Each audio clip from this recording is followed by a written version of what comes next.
50 মুসলমান হইলে 50 মাইর, 75% মুসলমান হইলে 25% মাইর, 90% মুসলমান 10% কম আছে, 10% মাইর খাইয়ে তারপরে মৌলানা নাসির কলেমায় তো এবার বিনিময় তোমার জন্য জান্নাতের যে সুসংবাদ দিয়েছে ওই জান্নাত পাইবা, তবে 10% মাইর খেয়ে নিবা। যদি 30% মুসল কম থাকে তাহলে 30% মাইর, 40% কম থাকলে 40% মাইর, আর যার যতটুক কম আছে সে ততটুক পিটান খাইয়া ততটুক সাজা শাস্তি খাইয়া তারপরে জান্নাতে যাইবেন। ও বাবা, একটু এদিক সেদিক খেয়াল করেন না। ফাসাউফা তারা ইদান কাশাফাল গুবারো আফারাসুন তাহতা রিজলিকা আম হিমারো। দুনিয়ায় বসে অনেক কিছু নিয়ে অহংকার করে আমি করি আপনি করেন। এই দুনিয়াটা হলো অন্ধ জগৎ, দুনিয়াটা অন্ধকার জগৎ। মর্দ মারা সর্বা সরদার খাবেদা, মর্দ মারা সর্বা সরদার খাবেদা, গাছতে বেদারা কেউ রপ্ত আজ জাহা।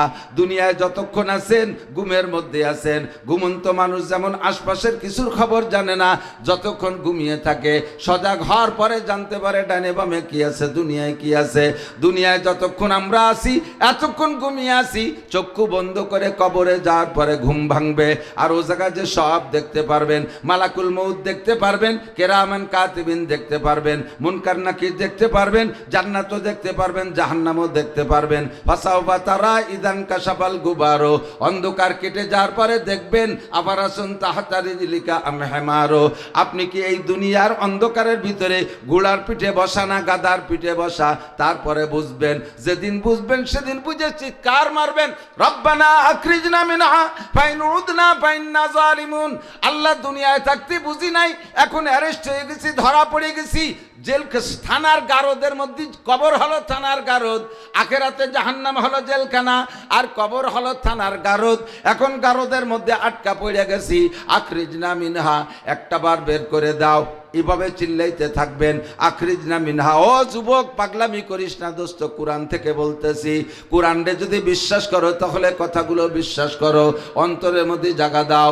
আল্লাহ রব্বানা আখরিজনা মিনহা, একটা বার বের করে দাও। ফাইন উদনা ফাইন্না জালিমুন, যে সকল অপরাধের কারণে এই কবরের মধ্যে গুরজু মারতেছে আর সাপে দংশন করতেছে, আমার গলায় সাপ পেঁচিয়ে দেওয়া হয়েছে, আর জাহান্নামের আগুনের দরজা খুলে দেওয়া হয়েছে, শোলা মেরে মেরে আগুন আসতেছে।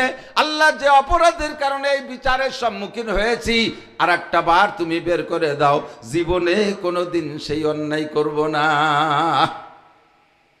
চিৎকার মেরে বলবেন, বলতেই থাকবেন, আল্লাহ জবাব দিবে না। বহুকাল পরে আল্লাহ জবাব দিবেন কি? পজিটিভ করে জবাব দিবে না, আপনার নেগেটিভ জবাব দিবে। আল্লাহ বলবেন, ইকসাউ ফিহা ওয়ালা তুকাল্লিমুন, পড়ে থাক এই গারদের ভিতরে, আমার সাথে কোনো কথা হবে না। পড়ে থাক গারদের মধ্যে, আমার সাথে কোনো কথা হবে না।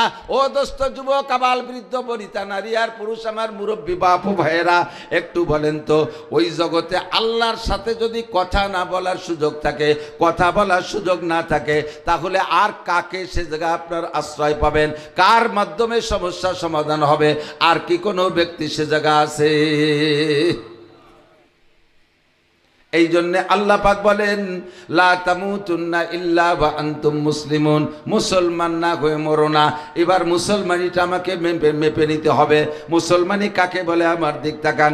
মুসলমানি বুয়াদ গরদান নেহাদান, মুসলমানি বুয়াদ গরদান নেহাদান, এনানে খুতবা দস্তে খাজা দাদান, মাতা কুমুর রসুলু ফাখুজুহু ওয়া মা নাহাকুম আনহু ফান্তাহু। আল্লাহ পাক রব্বুল আলামিন বলেন, আমার নবী যে কাজ যেভাবে যেটা করতে বলে ওইটা ওইভাবে করো, আর যেটা যেভাবে ছাড়তে বলে ওইটাকে ওইভাবে ছেড়ে দাও। এই ধরা আর ছাড়ার নাম হলো মুসলমানি। নিজের মাথাটাকে আল্লাহর সামনে আত্মসমর্পণ করো। আর একবার, নিজের মাথাটাকে আল্লাহর সামনে, জোরে বলেন, মাথা নত কার সামনে? মেম্বারের সামনে, চেয়ারম্যানের সামনে, এমপির সামনে, ডিসির সামনে, জজের সামনে, দুনিয়ার কোনো নেতার সামনে নয়, কোনো বড় লোকের সামনে নয়, কোনো পীরের সামনে নয়, কোনো মাজারের সামনে নয়। কপালটা নত হবে আল্লাহর সামনে। মুসলমানি বুয়াদ গরদান নেহাদান, এনানে খতবা দস্তে খাজা দাদান, আল্লাহর সামনে মাথা নত কইরা এরপরে মুখে একটা লাগাম লাগাই দিয়া ওই লাগামের রশিটা ধরায় দেবেন মুহাম্মদুর রাসূলুল্লাহর কাছে। নবী পাক যেদিক টানে সেই দিক যাবেন, যেদিক যাইতে গেলে টান দিয়ে ফিরে নিয়ে আসে ঘোড়ার মতো, ওই দিক আপনি যাইবেন না। মা তাকুমুর রাসূলু ফাখুযুহু ওয়া মা নাহাকুম আনহু ফান্তাহু। আমার নবী যে কাজ যেভাবে করতে বলে সেই কাজটা সেইভাবে করো, আর যেটা যেভাবে ছাড়তে বলে সেইটাকে সেইভাবে ছেড়ে দাও। তাহলে ধরার মধ্যেও নেকি আছে, ছাড়ার মধ্যেও নেকি আছে।